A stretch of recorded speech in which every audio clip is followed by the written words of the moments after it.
welcome to the warm-up. I'm Stu Wakeford. 6 days ago, this place was absolutely rocking to set up a playoff final against Swansea City tomorrow. My nerves can't handle it, but that's all right because I've got with me today Brentford women's gaffer Karleigh Osborne, the ambassador Marcus Gale, and my man of the match from Saturday, the legend, the voice of Brentford, Peter Gilham. How are you guys? All good. Very well. All good. Pleased to be here again. Yeah. Peter, thanks so much for joining us. Absolute pleasure. Got your voice back from Saturday yet? Yeah, I have. Yeah, it took a while, but yeah. That's handy because we need you again at tomorrow's game. Look, we'll be looking forward to tomorrow's massive game. We'll also be reliving all the action from last Saturday, and I sat down with a man that knows all about how much this fixture means to us, SERGI CANOS, in the week, and here's a little teaser. The fans stepped up, you know, and they were the 12th man, and to play. I said it before that playing without fans, it's boring. It's not the same. But the other day when we won the first tackle and you see the fans celebrating and getting behind you, it's something that it's inside of you that it's something I can't describe. And then you play with another mentality, another passion. That's not all we've got for you. You guys have been voted for two massive honours, your goal of the season and your player of the year. We'll be announcing the winner of both those awards later in the show. And talking of prizes, I know we've not been great at handing them out this year, but I'm delighted to say we've got some of these quality signed posters from the squad. All you've got to do is comment below what your favourite moment from the season is, and we'll pick a winner at random. But Karleigh, what do we need people to do if we're going to do that? Like, follow and subscribe. That's it, people. Right, we've got to get stuck into it. Guys, we were lucky enough to be 4 of the 4,000 that were here last Saturday. It was an emotional day, wasn't it? Peter, you've lived through a lot of amazing games as a Brentford fan. Where does that one rank? Number one. Wow, Number one, but we made it a home ground. We've not had fans here, but we made it a home ground. We've been playing on a neutral ground pretty much all season. So the enormity of it, how special the game was, the way the game went, which we'll talk about, everything about it had every component that you couldn't really think. If you wrote a story about it, you wouldn't believe it. So it had everything. Karleigh, you were on comms. Did you manage to keep it together? Nah, I didn't. I was dancing around. I heard you were doing a little jig. Yeah, I was dancing and singing up there, to be fair. Well. Yeah, it was fantastic. What was it like watching it up there? Because for you were kind of on top of everything, and you had that view of the whole thing almost unfolding in front of you. Yeah, it was incredible. When the final whistle went, and you kind of see how ecstatic people were, the players celebrating, obviously the fans celebrating, and just see it all in one moment. And it made me emotional, to be fair. And I couldn't really speak properly for a few seconds. I had to try and get myself back together because, like I said, we're all really connected here at Brentford, and it's a fantastic club, and it's a wonderful place, and it was just nice to see it all come together with the fans, and the timing just felt right, and it was awesome. Yeah, it was. You said before the game that you'd prefer to be out there playing than watching it as a fan. Still stick by that after the game? Most definitely. It's not easy as a fan because we can contribute to the game, but we can't really control what's happening in the game, and that's the difference. As a player, you can actually do things that's going to influence the match, perform, tackle, score, but as a fan, it's all out of your control. But what an amazing day it was. It felt like we've announced we've got a new home. That's it. Yeah. Peter, it felt like we were, like you said, we were together again, wasn't it? Totally.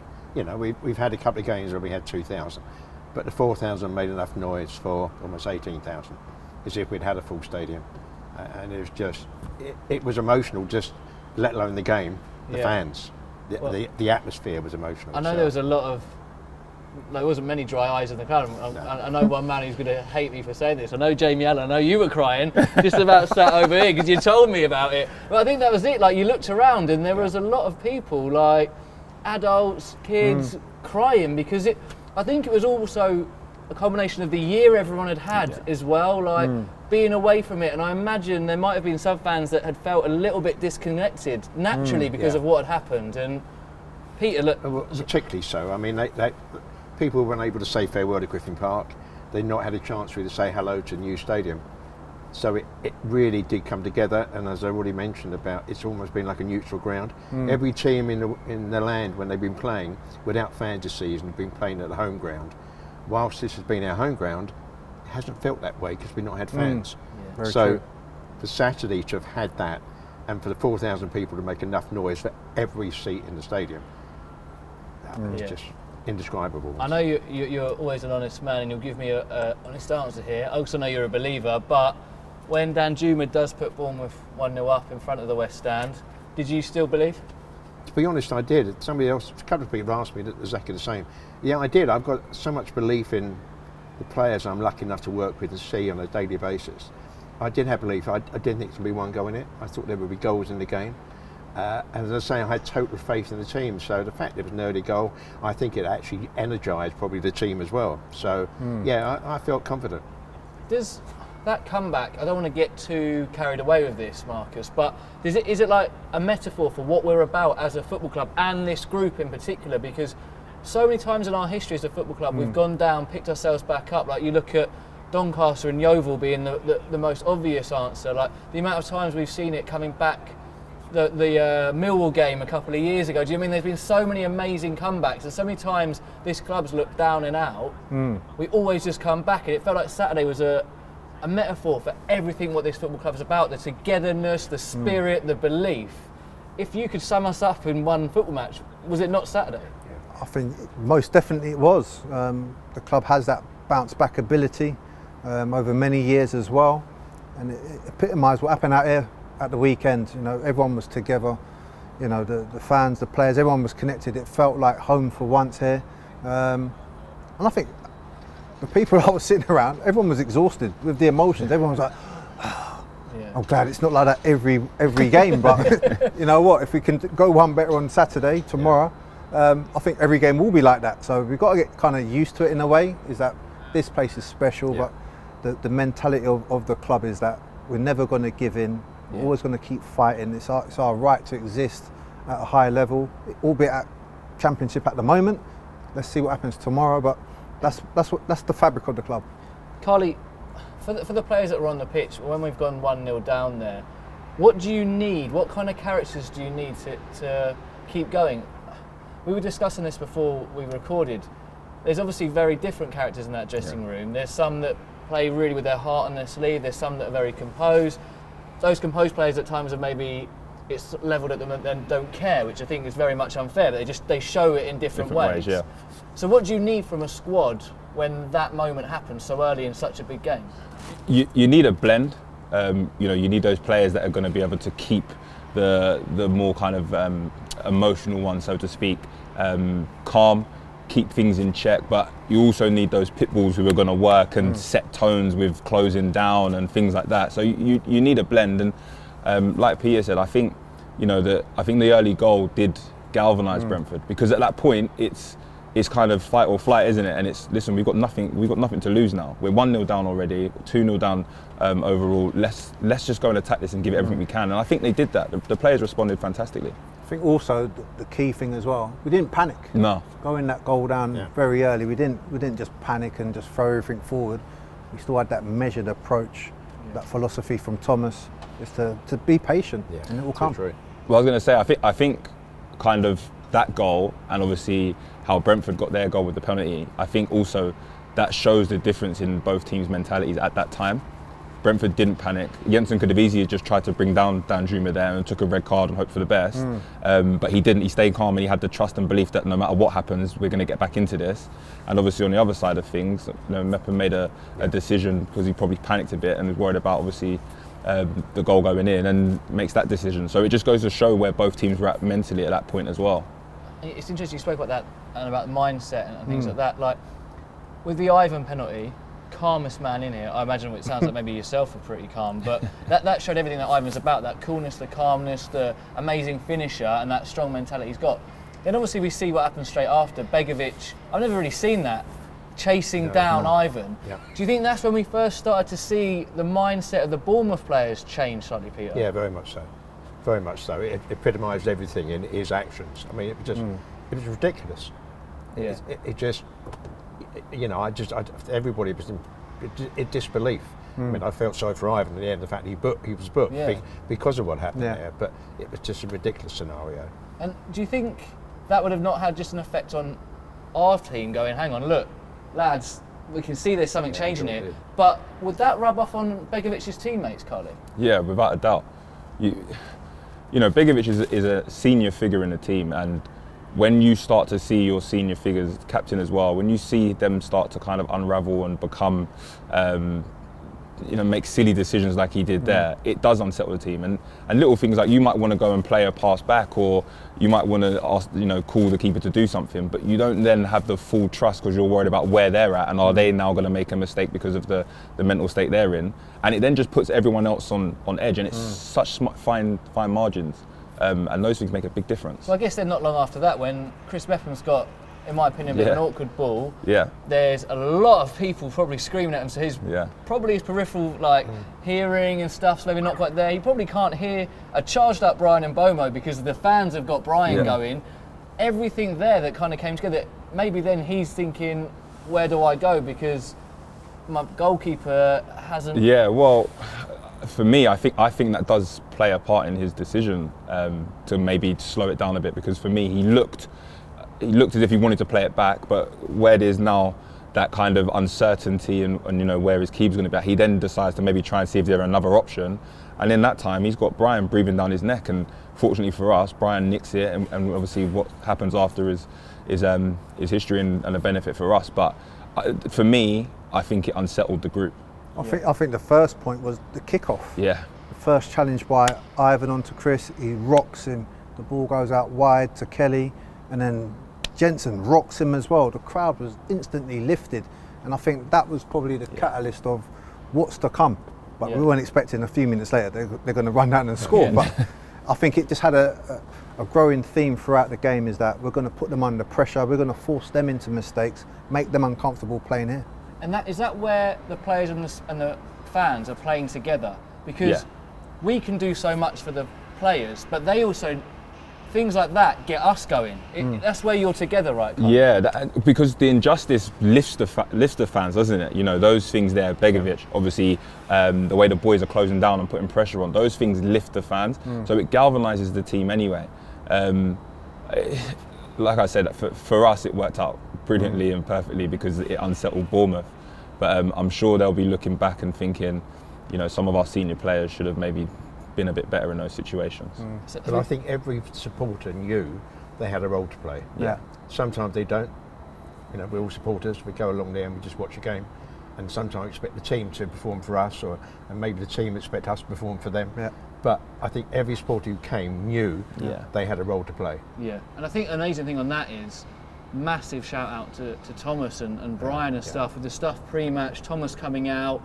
You felt like, I'm not saying we hadn't had this for a while, but do you remember the Martin Allen days where you really felt there was an air of that again, and thought that was absolutely incredible seeing Thomas do that. And when Brian led the team round, this place was, it felt like a cup final atmosphere, didn't it? And look, we still did go in behind it at half time, but was that timing of the Vitali goal just after half time absolutely perfect for what then unfolded? It was a classic run by Vitali, wasn't it?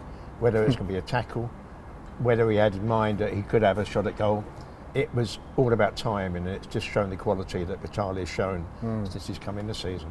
Exactly, and then we know what's coming. It felt like the old Griffin Park days again, where it was wave after wave of attack. It almost felt like the Ealing Road was sucking the ball in. This West Stand, obviously it was coming from all four sides, but it really did feel like this West Ham was sucking the ball in. Karleigh, you've been on both sides of that, as of course you've played at our place or other clubs. What's it like for both those sides? What will our lads have been feeling, and what will the Bournemouth players have been feeling at that point? As a player, it's as a player for Brentford, it's incredible. Like it feels like an extra man. It galvanises you. You understand the reasons what you're fighting for, whether it be 3 points, whether it be to get to the playoff finals, whatever it may be. You know how much it means to the people in the stadium. On the other side of that, and the flip side of that, playing against, it makes things tough. It really does, and it can put you on edge. It can make you kind of judge your decisions and maybe get them not make the best ones. So it's without a doubt, it has a huge effect, and the fans the fans here, and that's the thing. We got the best taste of it in the new stadium. We haven't had that yet, and it just kind of all came together. And Peter mentions about Batali's timing. I think the timing of fans being allowed back in the stadium, the way the game went, where it kind of goes against us, and we've got to turn it round. For me, that timing was everything. And then, of course, the third goal goes in. Marcus, those celebrations are already pretty iconic, aren't they? Down in that corner just over there. They are. I want to know the latest sort of injury report to the water bucket that Ivan picked up. No, you know that was a disinfectant. What that was was it? disinfectant for the balls, and I was going, I was half imagining his eyes being all puffy or something. There's a couple of things. There was Sergi sprinting down that touchline. I thought he was injured, and then on the way back he realised he was injured, holding his leg. But it happened at, I believe it happened at this end. The energy from this West stand on Saturday was unbelievable, and it was just a fairy tale fitting to end the game victoriously as well. Fairy tale, you say that. It was poetic in that it was Marcus Forss that scored the goal, a product of our new BT model, relatively new model. And there's that really lovely shot, I don't know if you've seen it, of Maria, his mum in the stands, and she's got the Finland flag and she's crying. It was just like, again, I don't want to over-egg this a bit, but it was like it showed again the family aspect and stuff, and how it means so much to so many people.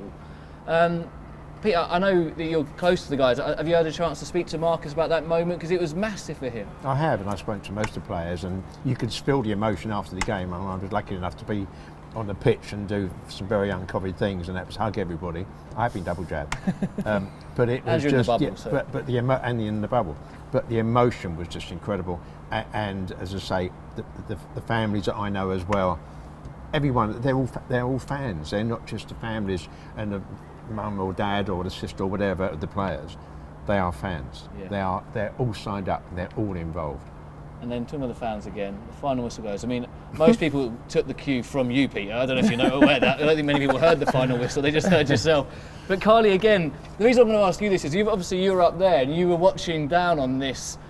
Again, not many dry eyes. Hey Jude comes on.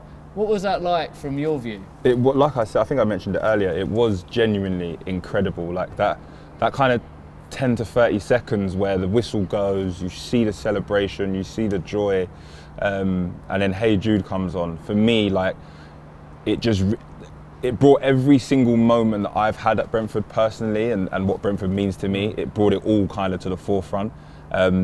And I don't think, there's not many happier places I've been in at that moment in time, like genuinely, because it was an incredible place, and I had to take some time to kind of pull myself back together, because I was on co-coms and they could have heard me spitting and spluttering everywhere, crying my eyes out. So yeah, I had to pull myself back together, but it was unbelievable. It brings shivers down my back to hear Karleigh say that.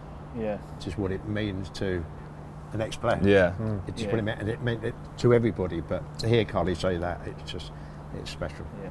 Well, look, it was a very special day, but we've still got one massive game to go, and it means so much to so many people, especially this man, SERGI CANOS.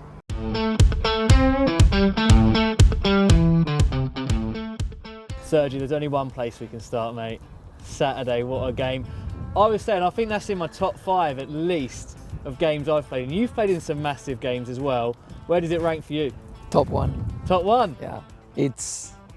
It was something else, like I can't describe it, how we were all one, because how we all fought for Wembley, to have that spot in Wembley and that chance to be a Premier League club. And it felt like a special day around the whole stadium and everything. It's interesting that you said that thing about one, because it felt like, for the first time, especially this year, that we were all together, fans, club, and I know there was only 4,000 of us there, but it did feel like there was that connection again, didn't it?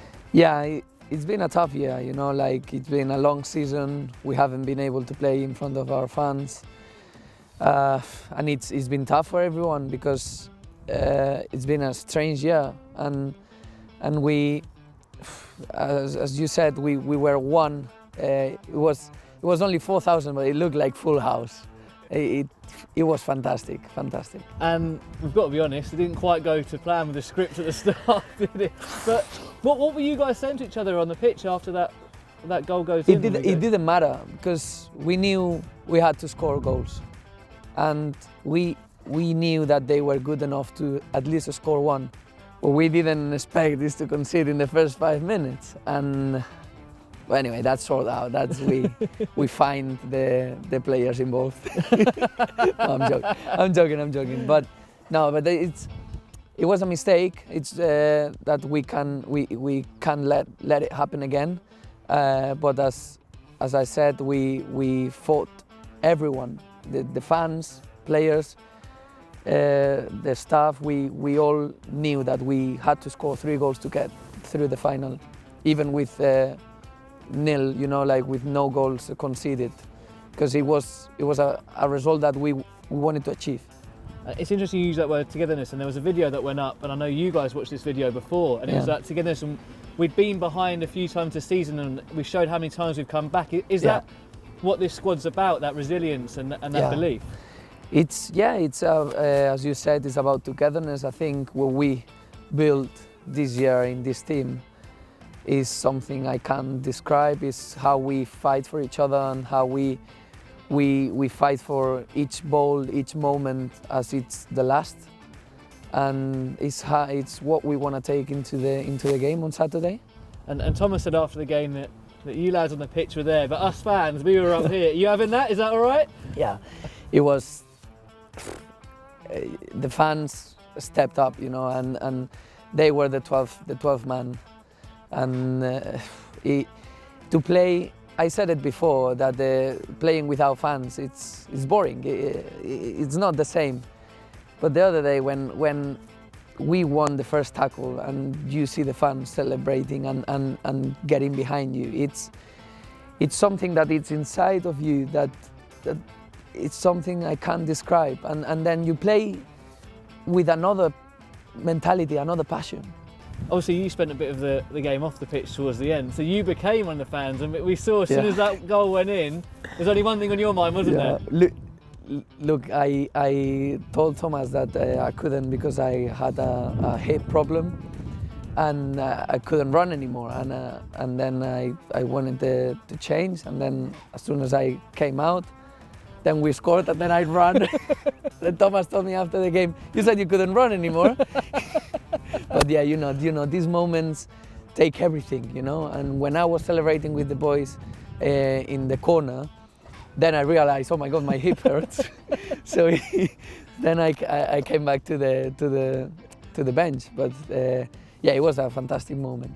And that was the goal that's obviously sent us back to Wembley, the second time in 2 years. I want to look at that game, and I don't want to dwell on this, but can you remember those emotions from last year at that full-time whistle?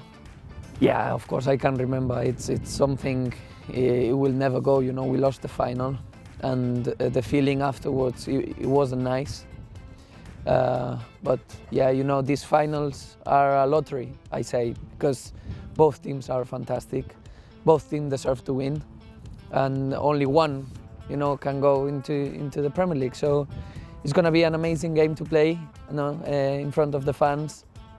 We know Wembley without fans, so now it's the opportunity to meet Wembley with fans, and it's going to be fantastic, I think.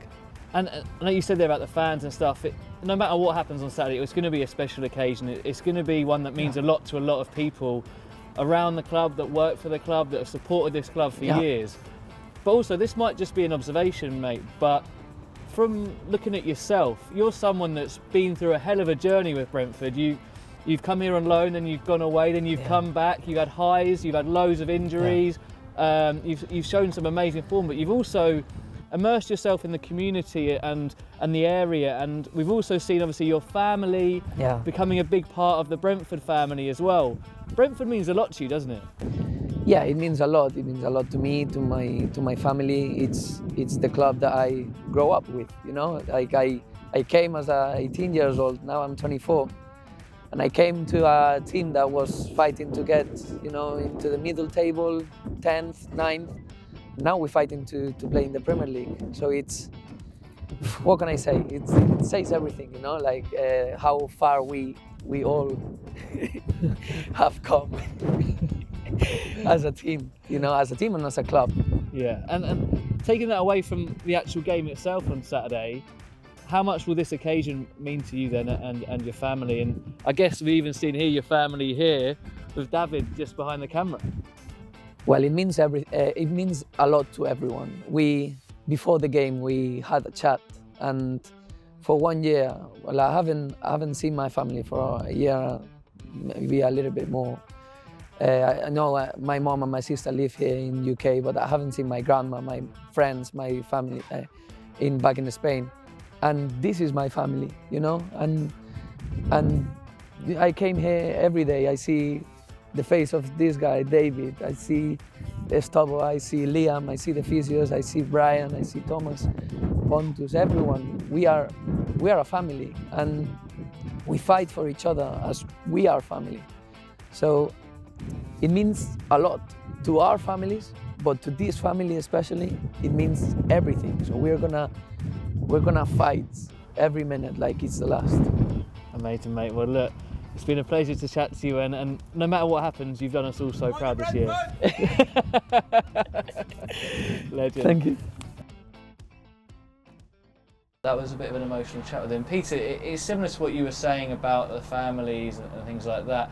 You've watched Sergi, as he said there, grow up from a young boy into a 24-year-old man. He's a special person, special player, but he's also got a very special bond with this football club, hasn't he? He certainly has, and his family, I mean his mum and his sister, and they are just as firm a Brentford fan as you can have. You know, they shed tears on Saturday. They shed tears at lots of games, and you know, if you want to know about Sergi, nothing's better exemplified than when he scored the goal when we had our first 2,000 fans here early in the season. The fact he scored the goal and just went, you know, just wept. Yeah. And that's what Sergi means to Brentford, is what Brentford means to Sergi. And look, I was only at the training ground briefly that day to speak to Sergi. What's the feeling like being around the place this week? Because we've done a lot of nostalgia, like looking back at last weekend, but there's an absolutely huge game of football on Saturday. Yeah, it's as Thomas says all the time, it's the next game, and it's the next game, and they've applied themselves perfectly for each game, next game.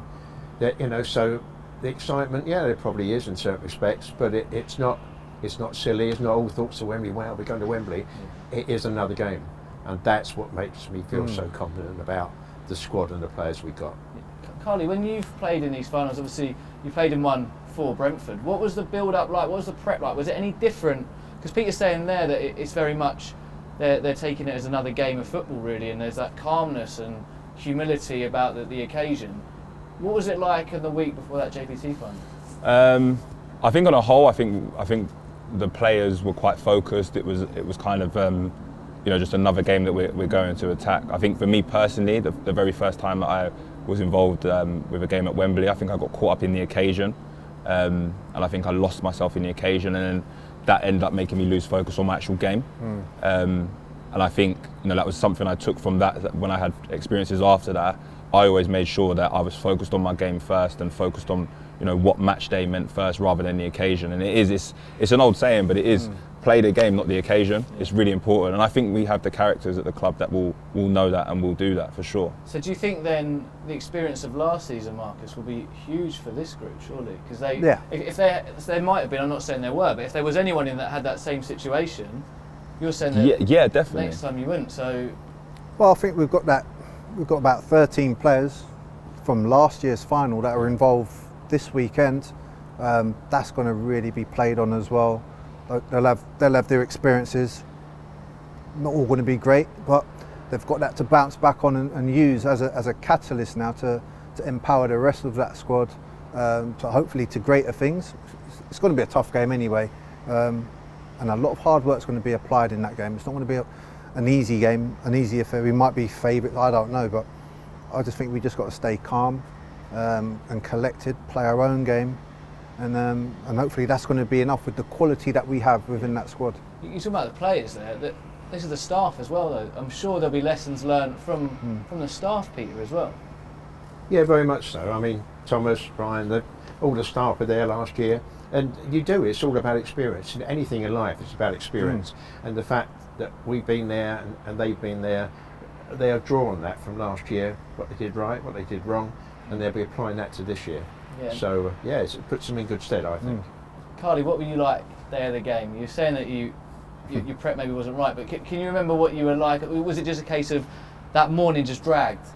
Yeah, it felt like it dragged. I was really, really excited, obviously going to Wembley, first ever time there, National Stadium, stuff like that. So I was ridiculously excited. But again, I think I just got a bit over emotional and caught up in, going to Wembley, taking pictures, looking around, stuff like that. Whereas you kind of, for me, it's just about focus on the game. Enjoy the moment, of course, but you can enjoy the moment after the game. The main thing is getting the result. What will you be like on Saturday, Peter? I feel very relaxed. Really looking forward to tomorrow. It's going to be a fantastic occasion. But I'm excited because I watch Brentford again, and I love watching Brentford. Love that. On the match day, Marcus, see, I've only got a limited experience to draw from, Sunday League pretty much, right? But on a Sunday League game, I'll be eyeing up the oppo. Do you know what I mean? I'll be having a little look. I'll be trying to make it look like I'm taller than 4'3". I'll try and make it look I'm skinnier than I am. I'll be like holding my stomach in, on my tiptoes. Does that thing happen at that level still? So I'll be crossing paths a lot on the match day. Yeah, be looking for sort of indications of the condition of your opponent. So yeah, definitely. I could see probably Ivan eyeing up the centre halves, and then probably eyeing him up as well. I think you're just looking for any slight advantage to work in your favour on the day. And I'm sure the managers will be doing that as well. They'll be looking at the warm-up. I used to do that in my time, is to watch the opposition, see if there's any bits of information I could gather last minute to put into the squad. But yeah, there's all kinds of little mind games, but you don't want to get drawn all into that. You want to just focus on your own game and give it your best. Yeah. Karleigh, whistle goes. Yep. As a player, what do you just want that first few minutes? Is it a case of, let's get every single player on this pitch a touch? Yep. Or are you thinking, I want to rattle someone? Or are you thinking, we have players that want to do a little bit of skill? How do you play those first few minutes? I mean, every player is going to be different. I was someone I wanted to just rattle someone early or win the first header. He didn't do that Tuesday night, by the way. We won't talk about get that. that on the record. That's the problem. I was too nice and look what happened. I'll be changing that next time you play. Don't worry about that. But yeah, for me, that's the type of player I am. I wasn't going to go and do a bit of magic at centre half and beat the centre forward and then whip it in the top bins or anything like that. So I wanted to win a header or a tackle. But there'll be some players that want to get a feel of the ball early and we'll want to get on it and try and create things and test their opposition and stuff like that. So it will be different for every individual player. Yeah. But I think the main thing is just not getting too caught up in that as well. If the first thing doesn't go right, sometimes it can go the other way. If you misplace a pass or something like that, you can kind of then think, oh no, and put yourself on the back foot. It's just about staying positive and remembering there's a long time to win the game. It hasn't got to be done in the first few minutes. Say you're a defender. Say you were like in Lloyd Kelly's situation when he gets tackled straight away by. In like the first second from a touch, are you thinking, what's worse, that happening? Yeah. Or like getting megged? What would lose your head earlier? Depends where the meg leads to. I would think a nutmeg for me. Yeah, the nutmeg's probably worse if it leads to something. If you got megged first minute at Wembley, you just start. Yeah, you start to think this could be a long Smash day. has to come after that. Yeah, definitely. That's it. Look, I know we play some lovely football, and to be fair, Swansea played brilliant football as well. I'm not going to start sitting here and disrespecting our opposition because we're both here for a reason, that we're two of the best sides this league's seen this year. On Saturday though, Peter, do all those things about, obviously we want to win in style and Swansea will want to win in style. Is it a case of no matter what happens Saturday, is just winning that football match at all costs? In certain respects, yeah, but I think it's about playing a natural game. We've got to play a natural game. And it's the team that does that, I think, will be applying themselves best. And they're the team to come through. We're all privileged to be there. There's 20 teams in the Championship would love to be where we are tomorrow. Exactly. We got the option and we are there, as are Swansea. But it's who applies themselves best. And I think, I'm kicking on about the natural game. It's easy to, I'm sitting here in front of two ex-great pros, and particularly for Brentford. But, I would just think they've got to play their natural game. Yeah. And Swansea are a very good team, but they may go there a little bit edgy. Yeah. Who knows? We don't know. But forget about any other team. We've just got to think about our own team. Think about Brentford and how we apply it. And with someone like Thomas Frank leading us and Pontus on the pitch, we're in a very good place. I was going to say, is Pontus going to be key with? He obviously. Pontus is a leader. He is a leader. He's some of the stuff he comes out with after a game. There's a players' WhatsApp group. And his words, he comes out of absolute quality. It's just what's needed at the right time. And as I say, he is a quality leader, and just what we need, and that's what we got. Amazing. Would you say you two boys are big game players? I'd say I was, yeah. Yeah. I'd say I was. Yeah, I enjoyed the big occasions. Yeah. You're so humble. Oh, I did like Win the a big World games. Cup. Remind everyone of that more. No. I was going to say, That's- our big games are very different. No disrespect to Karleigh and the JPT, but Our big games are different. I'll take it a semi-final. We'll go that far. Semi-final FA Cup. They're special moments. That's what you live for. You want to, as a pro, you want to play in the big games. You know, during my career, I weren't good enough to get to any finals, unfortunately. But the actual occasion, what it meant. If you can come out with it with a bit of personal credit, then great. But other than that, you just got to try and enjoy the moment for yourself, your teammates, and try and give your best. And if you're victorious on the day, we know what happens. Parties at Brentford are crazy. Hey, let's not get humble. But I know. The lazy press will say this is Ivan Toney versus Andre Ayew. That's going to be, but it's so much more than that because, like we said, both these teams have got some incredibly talented, young and experienced footballers in them. There's a hell of a story last season in the playoffs. This year, 2 draws. We've seen a red card. We've seen disallowed goals. Yeah. We've seen contentious goals. It's got all the elements, hasn't it, Karleigh, of an incredible game? It does. It has all the elements of an incredible game, and it's a game that obviously we can't wait for. It's going to be extremely exciting, but as fans, we can get really excited and talk about it forever. I suppose as players, they want to just be calm and stay focused. And just prepare themselves as best as they can to go and perform on Saturday. Focus is very much the key word from today. Well, look, the prize is promotion, and prizes are being won in this squad all the time, and a couple of winners this week for your Goal of the Season and Player of the Season awards. And I'm delighted to say we're going to announce it right here. But before we do, what's been your goals of the season? Marcus Force last Saturday. Yeah. For me, it's fresh in my mind. It just meant so much. And I've never seen emotion and elation like that for a Brentford goal, ever. Karleigh? Well, I said it was Vitali v Stoke before, but I've changed. It's Vitali v Bournemouth now last week. I think it was the goal that kind of got the ball really rolling as well and led to obviously what the finish was.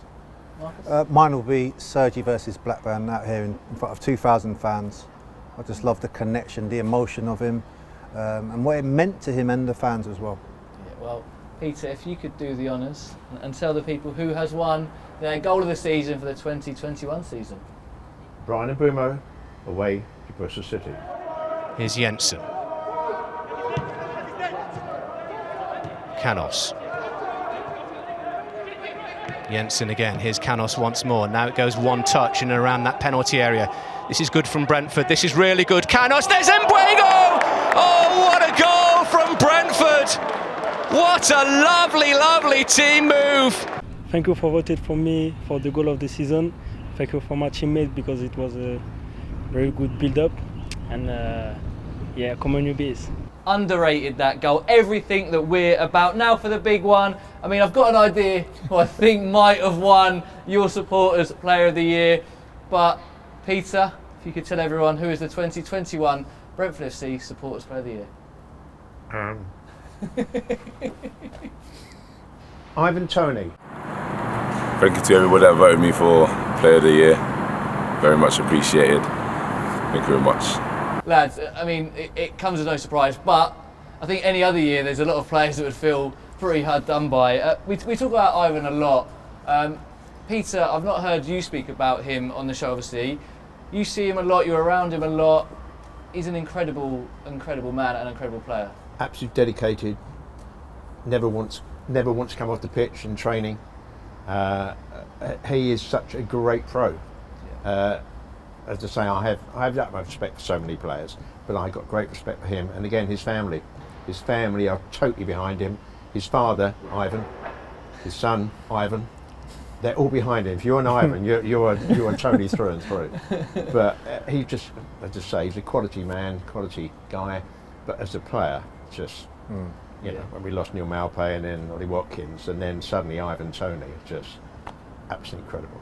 Well, hopefully that's not the last thing that Ivan will be winning this season. That's it for today, and that's it for the season. Thank you so much for joining us, Peter. Tomorrow is huge, and it's heartbreaking that not all of you will be there with us. But as Sergi said, and the message that has been very much clear today, this is the Brentford family, and we are all together. Normally, I would say a few words now to get you guys going, but I feel that would be silly when we've got the legend that is and the voice of Brentford, Peter Gilham. So if you wouldn't mind doing so, I'll let you have the final words of the warm-up season, Peter. 74 years ago this week, we left the top division of the country. Tomorrow we got every opportunity, with your support, our team,